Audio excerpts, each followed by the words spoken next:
ماں باپ کے حق ان کی زندگی میں بھی ہے اور ان کے انتقال کے بعد بھی ہے۔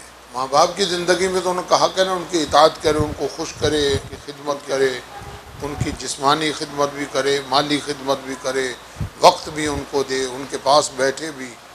حضرت امام حسکفی رحمۃ اللہ نے لکھا ہے کہ جو اپنی ماں کا قدم چومے تو ایسے اس نے جیسے جنت کی چوکھٹ کو بوسہ دیا۔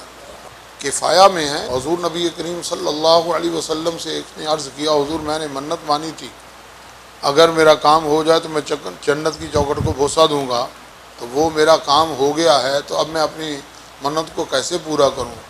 تو فرمایا ماں کے قدم چوم لے، باپ کی پیشانی چوم لے، وہ ایسے ہی جیسے جنت کی چوکھٹ کو چوم لیا۔ ماں باپ کا اللہ تعالیٰ کی بارگاہ کی طرف سے بڑا رتبہ اولاد کے حق میں رکھا گیا ہے۔ تو ماں باپ اگرچہ کیسے ہی گناہ گار کیوں نہ ہوں لیکن اولاد کے لیے وہ جنت ہوتی ہے۔ اس میں یہ نہیں کہا گیا کہ ماں باپ نیک ہوں تو ان کا چہرہ دیکھنے سے جنت اور حج کا ثواب ملتا ہے، تو اولاد کے لیے تو ماں باپ نیک ہی ہوتے ہیں چاہے وہ کیسے ہی ہوں۔ تو ان کے لیے اولاد کے اوپر یہ ذمہ داری ہے کہ اپنے ماں باپ کی خدمت کریں۔ اس لیے حضور نبی کریم صلی اللہ علیہ وسلم سے جب عرض کیا گیا حضور اگر ماں باپ زیادتی کریں تو فرمایا وَإِن ظَلَمَاهُ وَإِن ظَلَمَاهُ وَإِن ظَلَمَاهُ، 3 مرتبہ فرمایا۔